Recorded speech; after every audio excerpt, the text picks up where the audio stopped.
आप सभी का मेरे चैनल पर हार्दिक स्वागत है। आज हम बात करते हैं आधुनिक काव्य विथिका में मैथिली शरण गुप्त के बीए तृतीय सेमेस्टर में व्याख्या, जो कि 15 नंबर की आपकी आती है। कुछ इस तरह से आपको एग्ज़ाम में दिया जाता है। ये मैथिली शरण गुप्त की के पद हैं जिनकी व्याख्या मैं आपको बताऊंगी, और इसके अलावा ये संदर्भ प्रसंग भी लिखे जाते हैं, उसको भी मैं बताऊंगी। पहले तो मैं आपको समझाऊंगी, उसके बाद मैं कॉपी से आपको दिखाऊंगी कि संदर्भ प्रसंग और व्याख्या कैसे करते हैं। पहले मैं इसको अपने शब्दों में समझाऊंगी, ठीक है। तो ये है उनका दोहा। अच्छा, आया कौन था एग्ज़ाम में? एग्ज़ाम में आया था निज पूर्वजों के, ये वाला आया था, ठीक है। ठीक है, लेकिन हम यहाँ से शुरू करते हैं, ठीक है, पहले से, क्योंकि कोई भी आ सकता है, कोई ज़रूरी नहीं है जो पिछली बार आया हो इस बार भी आए। तो हम कौन थे, क्या हो गए हैं, जान लो इसका पता। पहले जान लें, मैथिली शरण गुप्त राष्ट्र कवि थे। तो उस समय चल रहे आंदोलनों को देखकर उन्होंने जो लिखा, जो भविष्य, इसीलिए इसको भविष्य खंड कहा गया है भरत भारती से। चलो थोड़ा सा हम इसको पीछे से पढ़ लेते हैं कि आखिर उन्होंने कहा क्या, जिससे प्रश्न समझने में आसानी होगी। भरत भारती में मैथिली शरण गुप्त की सर्वाधिक लोकप्रिय कृति है। इस रचना में गुलाम भारत की सामाजिक, सांस्कृतिक, आर्थिक समस्याओं का चित्रण हुआ है। संकलित अंश मैथिली शरण गुप्त की भरत भारती के भविष्य खंड के उद्बोधन से संकलित है। इस अंश में गुप्त जी संबोधित करते हुए कहते हैं कि हमें अपने इतिहास और अपनी वर्तमान स्थितियों का विवेकपूर्ण ज्ञान रखना चाहिए। इस ज्ञान से ही हमें भविष्य के लिए नया संकेत मिलता है। हमें अतीत के गौरव को अनुभव करते हुए उसको संरक्षित करने का प्रयास करना चाहिए, अन्यथा हम पतनोन्मुख हो जाएंगे। यहाँ पे मतलब मैथिली शरण गुप्त का मुख्य रूप से बताना था कि हम अपने इतिहास को याद रखें। अगर हम याद नहीं रखते हैं तो हम पतन की तरफ, यानी कि अंत की तरफ चले जाएंगे। और वही रचनाओं में इनके मुख्य रूप से देखने को मिलती है कि हमें अपने पूर्वजों के अलौकिक सत्यशील को देखकर, यानी कि उनके आदर्श को देखकर समझना स्वीकार करना चाहिए। विश्व के नायक रहे हैं जो अपने पूर्वजों के प्रज्वलित गर्वदीप को यत्नपूर्वक बचाकर हमें भारत को पुनः सर्वश्रेष्ठ बनाने का प्रयास करना चाहिए। ये मैथिली शरण गुप्त का मुख्य रूप से कहना था। तो मैं पहले समझा दे रही हूँ, उसके बाद में मैं कॉपी से अपनी संदर्भ प्रसंग और व्याख्या को दिखाऊंगी। आपका मन होगा स्क्रीनशॉट ले लीजिएगा, ठीक है। पहले समझना जरूरी है। हम कौन थे, क्या हो गए हैं, जान लो इसका पता, जो थे कभी गुरु, है ना उनमें शिष्य से भी योग्यता। तब मैथिली शरण गुप्त का मुख्य आश्रय ये है कि प्राचीन काल में हम क्या थे, मतलब कि हम महान थे, विश्व गुरु थे, जहाँ से विभिन्न विभिन्न देशों से लोग हमारे भारत में शिक्षा अर्जन करने के लिए आते थे। परंतु वर्तमान में, यानी कि उस समय जब आंदोलन चल रहे थे, तब उन्होंने कहा है कि पहले थे हम विश्व गुरु, लोग हमसे शिक्षा लेने आते थे नालंदा जैसे विश्वविद्यालयों में, परंतु आज हमें शिष्य भी योग्यता नहीं रह गई है। मतलब कि आज हम शिष्य के समान ज्ञान अर्जन करने के लिए ललाहित भी नहीं दिखाई देते हैं, और हम इतने नीचे हो गए हैं कि मैं शिष्य प्रतिभा नहीं रह गए हैं। आगे क्या कवि कहता है कि हमारा स्थान इतना गिर गया है कि हम पहले से भी पीछे हो गए, यानी जो थे सभी से अग्रगामी, आज पीछे भी नहीं। मतलब हम पहले इतने आगे थे और आज हम पीछे के लाइन में भी, दौड़ में, संघर्ष में दिखाई ही नहीं देते हैं। क्योंकि ये आंदोलन उस समय कराने के लिए कहा था, परंतु ये वर्तमान के लिए ही बहुत महत्वपूर्ण है, क्योंकि आज की स्थिति वैसी ही हो गई जैसे मैथिली शरण गुप्त ने अपनी रचनाओं में लिखा था। तो है दिखती संसार में विपरीतता ऐसी कहीं, और विरोधी स्थिति दिखा रहे हैं कि क्या ऐसे संसार में कहीं दिखाई देता है विरोधी स्थिति, कि शिष्य जो गुरु जो है शिष्य भी योग्यता उसके अंदर ना हो। तो ये पूरा एक हुआ, ठीक है, पैरा। तो इसमें जो है आपको यही बताया गया है। अब मैं इसको अपनी कॉपी से दिखा करके आपको समझाने का पूरा पूरा प्रयास करूँगी। ये मैंने कुछ शब्दों, आसान शब्दों में समझाया, परंतु अब मेरी कॉपी से और अच्छे से समझ सकेंगे कि एग्ज़ाम में आपको कैसे लिखना है, ठीक है। तो ये है, तो मैथिली शरण गुप्त, ठीक है।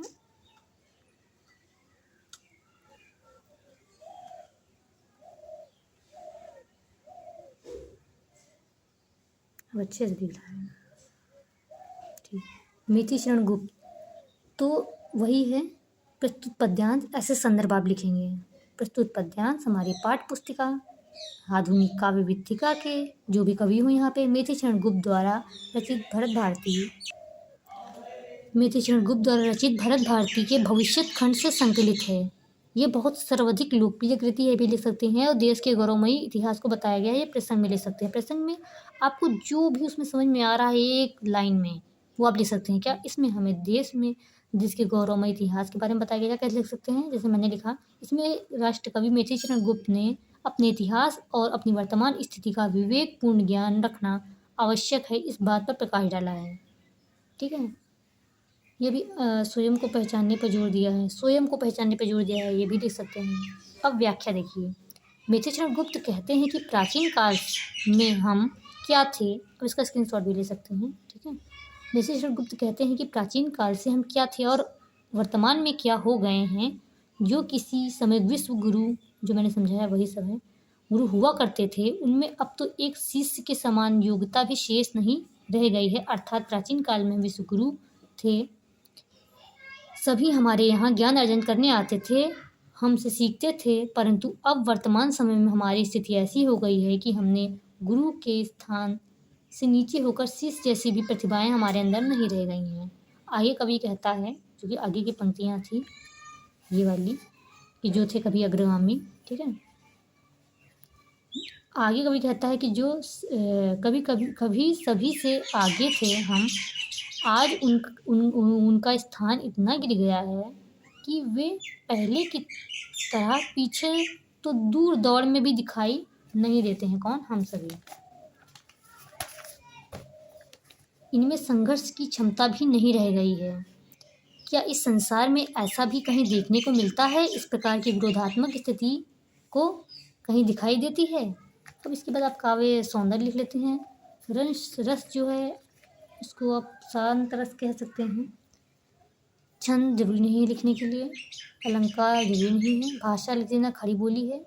अब ये जरूर कुछ पॉइंट डाल दीजिए, इससे आपको बहुत ही अच्छे नंबर मिल जाते हैं। ठीक है, इसमें स्वयं को इतिहास से तुलना कर सुधारने का प्रयास किया गया है, ये लिख सकते हैं। इसमें जो है, जो मैंने शुरुआत में लिखा था, स्वयं को पहचानने पर जोर दिया गया है, देश के गौरवमय इतिहास को बताया गया है। ठीक है, यहाँ पे लिखा है देश के स्वर्णिम इतिहास, गौरवशाली इतिहास को बताने का परंपरा का उल्लेख किया गया है। वर्तमान में अधोगति को प्राप्त देशवासियों की परमार्जित मना स्थिति पर चिंतन व्यक्त किया है। ठीक है, तो ये हो गई हमारी पहली व्याख्या। हम चलते हैं दूसरी व्याख्या को, जिसको हम समझाएंगे और फिर उसकी व्याख्या को बताएंगे। आज के लिए 2, कल फिर 2। ठीक है,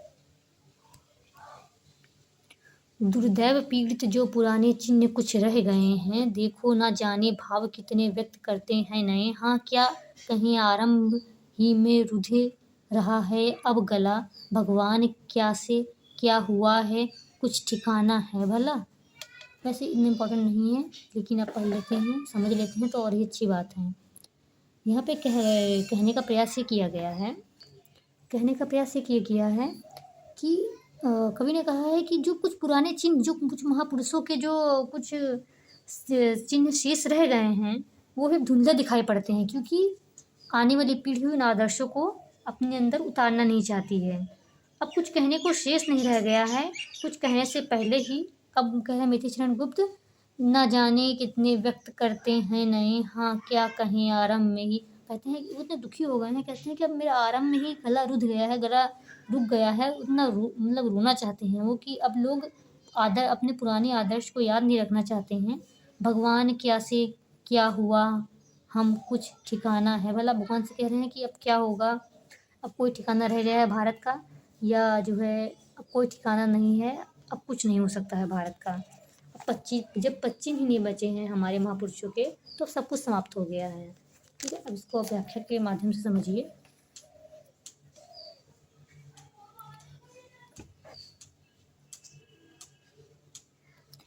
प्रसंग संदर्भ उसी तरह होगा कि कवि प्रस्तुत पद्यांश पाठ्य पुस्तक हमारी, ठीक है, जो शुरुआत में लगा है, आप स्क्रीनशॉट ले लीजिएगा। ठीक है, इसमें महापुरुषों के पदचिन्ह के मिटने की ओर संकेत किया है।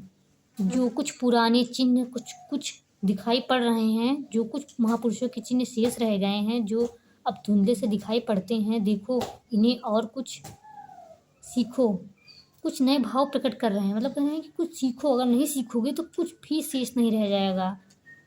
अब कुछ कहने को शेष नहीं रह गया है, कुछ कहने से पहले ही यह गला मेरा रुद्ध मतलब बंद हो गया है। अब मैं हे प्रभु आपसे क्या कहूँ, अब तो सब जानते हैं। क्या ये पच्चीन यानी कि महापुरुषों की सीख बचेगी? नहीं बचेगी। अब आप ही बताइए कि क्या कुछ रह गया है, अर्थात सब कुछ समाप्त हो गया है। रस है शांत, खरी बोली है भाषा, गुण है शान। महापुरुषों को याद करना चाहिए और स्वयं की स्थिति से परिचित कराया है, यानी कि महापुरुषों के पदचिह्न पर हमें चलना चाहिए। ये भी आप लाइन लिख सकते हैं, और जितने भी आपको लगे कि इसमें विशेष लाइन बताई गई हैं उनको आप नोट कर सकते हैं। तो आज के लिए 2 ही, कल हम तीसरे पे यानी कि कुछ काल से ये जीव इस पे बात करेंगे, और फिर धीरे धीरे हम इसको पूरा ख़त्म कर देंगे, जो कि बहुत महत्वपूर्ण है परीक्षा की दृष्टि से। ठीक है, तो बेस्ट ऑफ लक एग्ज़ाम के लिए, और ऐसे ही पढ़ते रहिए, लाइक शेयर सब्सक्राइब कर दीजिए, जिससे कि और बाकी बच्चों को जो दिक्कत होती है वो समस्या सॉल्व हो जाए। Thank you so much for watching.